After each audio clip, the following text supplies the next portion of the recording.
Vamos a ver ahora el enfriamiento evaporativo. Este tipo de enfriamiento es una forma realmente antigua para bajarle la temperatura generalmente a los fluidos como el agua. El principio de funcionamiento es muy sencillo y todos alguna vez hemos experimentado este tipo de proceso.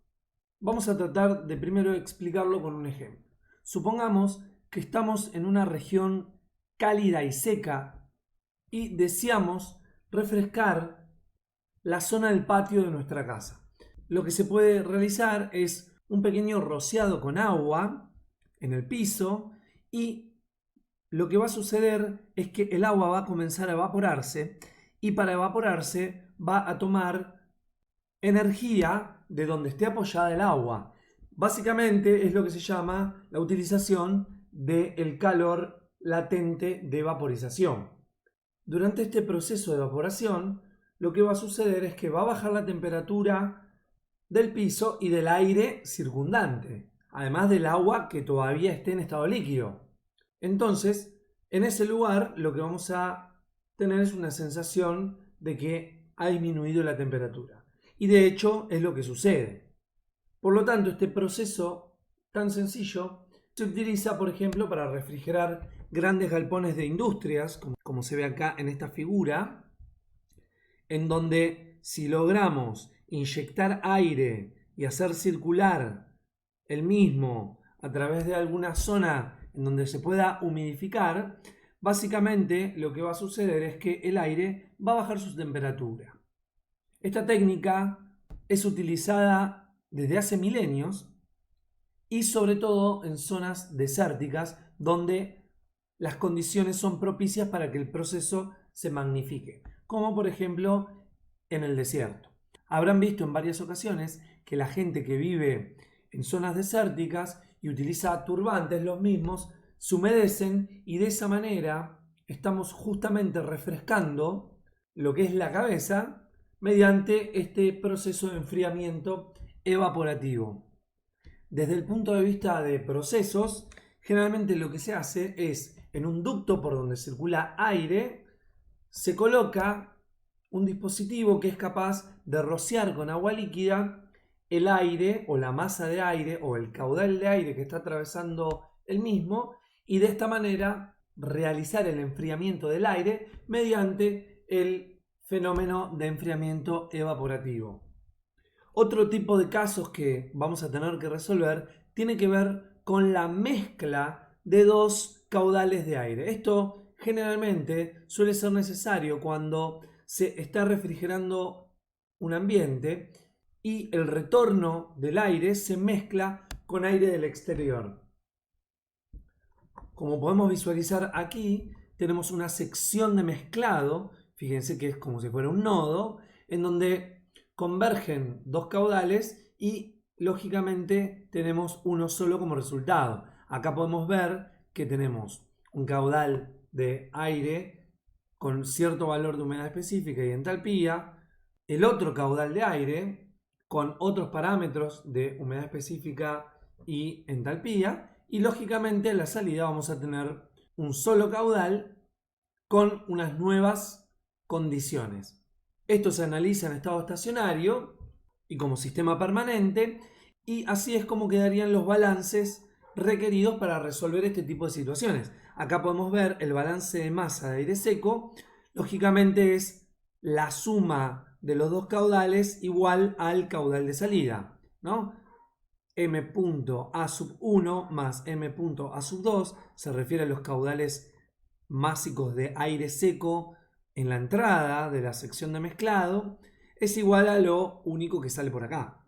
Lo propio para el balance de masa de agua. Fíjense que la expresión es la misma, lo único que reemplazamos el caudal másico de agua por lo que corresponde cuando despejamos de la expresión de humedad específica. Y finalmente el balance de energía, como vamos a despreciar los cambios de energía cinética y potencial, y además esto está en estado estacionario y también lógicamente no hay trabajo, y estamos hablando de dos flujos de entrada y un flujo de salida, la expresión se reduce a esto que tenemos aquí. en donde tenemos el caudal de aire de entrada por la entalpía de entrada, tanto para lo que viene por el ducto 1 como lo que viene por el ducto 2. Lógicamente eso es igual a el caudal másico de salida por la entalpía de salida, y ahí estamos hablando del punto 3. Aquí podemos ver que cada uno de los estados que definen a los flujos entrantes se encuentran en alguna posición en la carta. Lo interesante de esto es lo siguiente, que cuando dos flujos de aire en dos estados diferentes, 1 y 2, se mezclan adiabáticamente, acá vamos a suponer que no hay transferencia de calor a los alrededores, ni de los alrededores a la sección de mezclado, por eso hablamos de mezcla adiabática. El estado de la mezcla, o sea, el punto 3, quedará sobre la línea recta que conecta a los estados 1 y 2 en la carta. Básicamente la línea recta que conecta a los estados 1 y 2 en la carta es esta línea recta que tenemos acá, y el punto 3 va a estar sobre esa línea. Otro dato interesante es que la relación entre las distancias 2, 3, o sea, esta distancia, y 3, 1, esta otra distancia, es igual a la relación de los flujos másicos que hay a la entrada. Esto se puede demostrar haciendo el cociente entre el caudal másico 1 sobre el caudal másico 2 y despejando los valores de humedad específica y entalpía, y vamos a encontrar estas relaciones que estoy comentando. Por último, vemos ahora las torres de enfriamiento. Básicamente, las torres de enfriamiento húmedo son enfriadores evaporativos. Y en este esquema podemos ver cómo trabaja. Supongan que aquí tenemos nuestra torre de enfriamiento con un ventilador en la parte superior, el cual está traccionando el aire que ingresa por esta zona. Esto es un esquema que representa un filtro, y también tenemos ingreso por este otro lateral. Y básicamente, cuando en un proceso se desea disipar un exceso de calor, se recurre a las torres de enfriamiento. Por ejemplo, imagínense que este agua caliente que proviene de algún lugar, bueno, hay que enfriarla. Entonces, aquí tenemos unos rociadores, los cuales expulsan agua en forma de gotitas y se encuentran con un flujo de aire ascendente. Cuando se chocan estos flujos, parte del agua se va a evaporar, una parte minúscula, enfriando el resto del agua que cae por gravedad. Por lo tanto, aquí abajo, lo que vamos colectando es el agua fría como resultado de este proceso. Lógicamente que en la salida de aire estamos perdiendo parte del agua, ¿sí? El aire sale con un mayor grado de humedad con el que ingresó.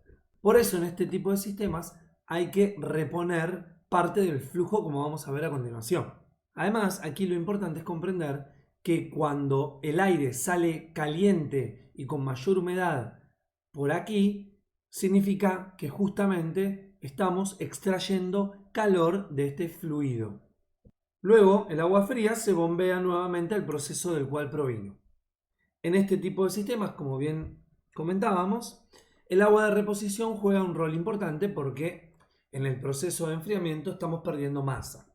De todas maneras, son porcentajes ínfimos, pero en valor absoluto y para grandes volúmenes, quizás estamos hablando de cantidades grandes. Uno de los detalles constructivos y prácticos de este tipo de torres de enfriamiento es que se instalan una especie de deflectores que se ponen en la parte superior para que cuando va ascendiendo el flujo de aire húmedo, parte quede depositado en esos deflectores y vuelva a caer. Entonces se minimiza la reposición de agua. ¿Qué tipos de torres de enfriamiento existen? Tenemos de flujo en contracorriente, como este es el caso, de tiro natural, tiro inducido y tiro forzado, y de flujo cruzado.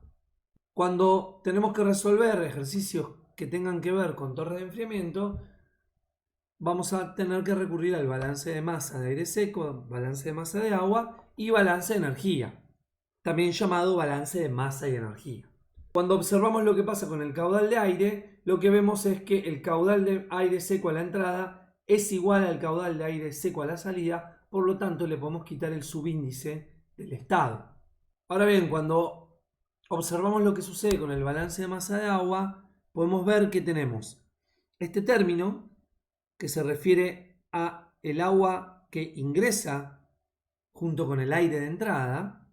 Tenemos el caudal de agua caliente que proviene de algún proceso, representado con M.W sub 3, y todo esto tiene que ser igual a lo que se lleva el aire de salida, que está representado por este término, y el flujo de agua fría que vuelve al proceso.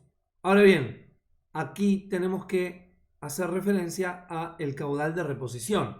Y lógicamente, como esta expresión lo indica, básicamente lo que hay que reponer es lo que perdimos durante el proceso de enfriamiento. Si durante el proceso no hubiera una pérdida de agua, el caudal de agua caliente a la entrada tendría que ser igual al caudal de agua fría de salida. Pero eso no es así. Sabemos que el caudal de agua caliente es mayor que el caudal de agua fría de salida. La diferencia es lo que se está llevando el aire de salida. Por lo tanto, esa diferencia es el agua que hay que reponer. Y esto lo podemos reemplazar por el caudal de masa de aire seco por la diferencia de humedad específica. Y finalmente nos queda realizar el balance de masa de energía, en donde básicamente aquí tenemos un flujo de aire a la entrada por la entalpía del aire a la entrada, más lo que ingresa por aquí, que es básicamente el agua caliente, M.3 por H sub 3, y esto tiene que ser igual a todo lo que sale en términos energéticos, ¿no? Tenemos MA por H sub 2, que es lo que sale por aquí, más M4 por H sub 4, que es lo que sale por aquí. Todas estas relaciones son las que nos van a ayudar a resolver los problemas que tienen que ver con torres de enfriamiento. Y aquí en estas imágenes para mostrarles básicamente cuáles son las torres de tiro natural. Esto que vemos acá es vapor, y la forma hiperbólica de estas torres no tiene nada que ver con variables termodinámicas, sino que tiene que ver con cuestiones de resistencia estructural. Así que estas son las torres de enfriamiento de tiro natural. También se pueden ver generalmente en la industria, para caudales mucho más chicos, las torres de enfriamiento de tiro inducido. Aquí dentro y debajo hay unas bateas con agua, y estos son ventiladores que están justamente extrayendo el aire que está ingresando por alguna otra zona. Y las torres de tiro forzado, la única diferencia que tienen es que lo que hacen es forzar el aire a la entrada. En el caso anterior estamos colocando los ventiladores a la salida, por eso se llaman de tiro inducido, y estas de tiro forzado están básicamente forzando el aire para que ingrese. Esas son las diferencias entre las torres de enfriamiento.